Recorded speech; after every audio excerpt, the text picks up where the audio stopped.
Welcome back to the Deep Dive. I'm Lex, And I'm Vera. and we're here digging into the source material you sent over on AI chatbots, specifically within the retail scene. Now, if you follow the C9 podcast show, you know we're all about giving you, as business leaders, those strategic shortcuts. That's right. This deep dive, it's really tailored for you Australian business owners, C-level execs. We want to cut through the noise, and pull out the insights you actually need for making smart investment calls. Yeah, getting straight to the point. Our mission here is to show you where the real leverage lies with conversational AI, especially in the Sydney retail landscape. Okay, let's start with the scale, because it's pretty immense. We're talking about the Australian retail and e-commerce sector. Yeah. It's a powerhouse, right? Driving over $400 billion in annual turnover. Huge numbers. But in a market as competitive as Sydney, well, the thing that really kills growth, almost silently, is inefficiency. Oh, it absolutely does. And your Yeah. sources, they map this out really clearly. The core issue, human teams just getting bogged down. Drowning, almost. Exactly. Drowning in repetitive customer questions, stock availability, return policies, sizing queries, all stuff that eats up valuable time. Time they could be spending on, well, higher value activities, sales, strategy. Precisely. And that manual process, it has a very measurable cost. You mentioned cart abandonment rates? Yeah, they're hitting, what, sometimes 70%? Yeah. In certain high-traffic online sectors, just because a customer couldn't get a quick answer. Right. When a chatbot could literally solve that simple query in, seconds, that reliance on slow manual responses, it's costing actual revenue. So for the executive who's looking at the P&L, who's driven by those quarterly targets, this inefficiency, it creates some real headaches. Two big ones, generally. First, there's the inertia, the cost tied up in old legacy systems. The ones that are hard to change. Yeah. And second, just the sheer expense of staffing customer support around the clock. 247 coverage is costly. That staffing cost, it jumps out, doesn't it? Yeah. Australian customer service wages averaging around $70,000 a year, and that's before you factor in overtime. But I wonder, is the wage bill the biggest strategic hurdle here?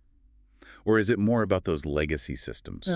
The ones stopping companies from even using the tech that could make those staff more effective? That's a really critical point. It's not really one or the other. That's the combination. It's the combination, exactly. The high wages give you the why, the motivation to change, but the legacy system is often the thing holding you back, the anchor. Right. And the consequence of staying put. It's pretty stark. Your sources show competitors, the ones who've already jumped on conversational AI, they're seeing conversion boosts somewhere between 30 and 70%. 30 to 70%. That's huge. It's massive. So if you're lagging, you're basically signing up for higher running costs and watching your market share shrink. And the market's signaling this urgency too, right? Yeah. Something like 76% of retailers are increasing AI spend now. Exactly. They see the writing on the wall. Okay, so let's maybe drill down into that impact. Slow response times.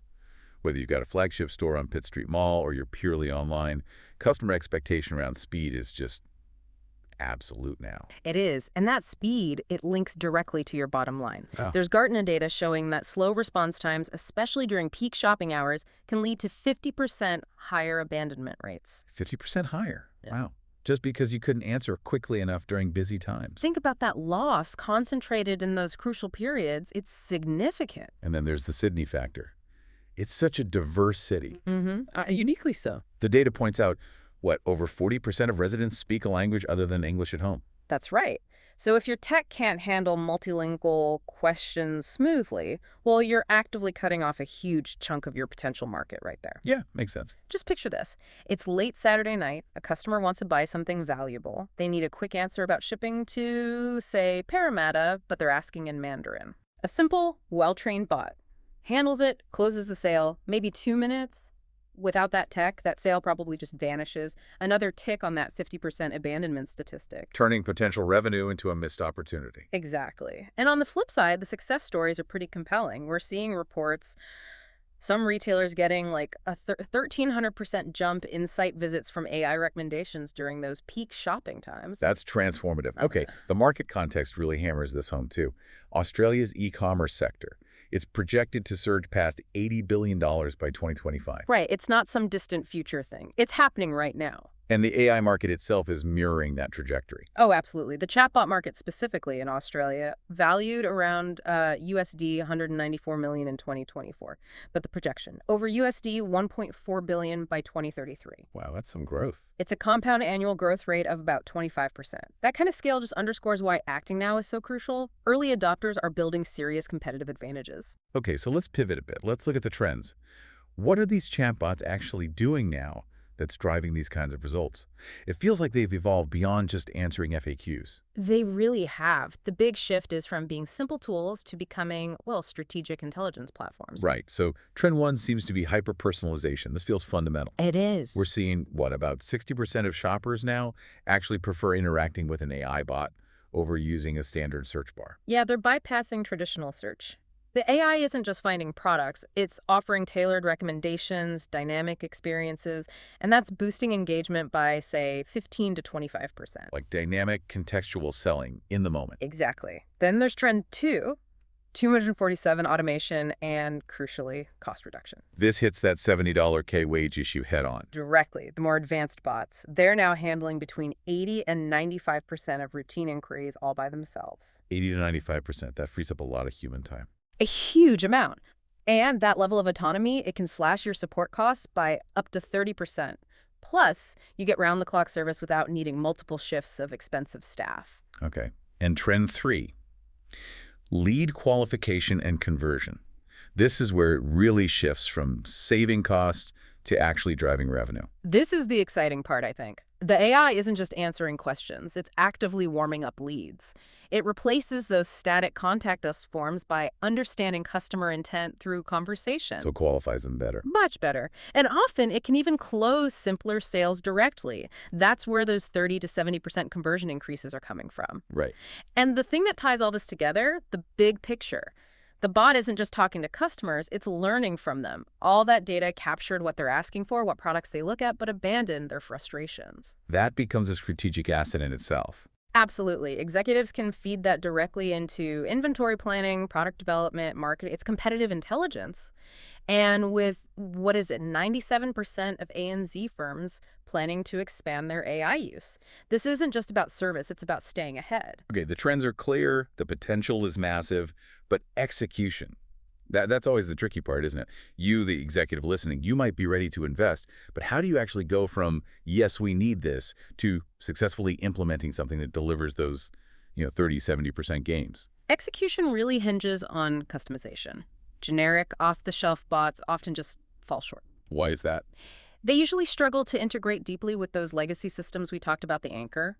That's why you need a strategic partner, someone focused on custom solutions like C9, their specialists, Australia's leading custom software, apps, integration, and database developer company. So it's about tailoring it to your specific setup. Precisely. And the strategic approach, especially for an executive managing risk, is crucial. You don't have to, boil the ocean overnight. Right, you don't build the entire thing at once. No. The smart way is to break it down. Start with what we call an MVP, a minimum viable product. Okay, explain that. It's the smallest, fastest version you can build that delivers immediate, measurable value. Proof of concept, essentially, but one that provides real ROI quickly. So what would an MVP goal look like in this context? Well, maybe you focus only on automating, say, that 80% of repetitive retail questions that are currently tying up your staff. Okay. If you can hit maybe a 20% efficiency gain just from that in the first 4 weeks, well, the savings from that can then help fund the next stage. Like adding more advanced features, voice integration, database links. Exactly. It de-risks the whole project because you're seeing value early and reinvesting those gains. That makes a lot of sense. But it raises a question. Why do smart, experienced executives sometimes still end up making, wasted investments in technology, things that don't deliver? Often it comes down to one skip step, discovery. Skipping discovery. Yeah.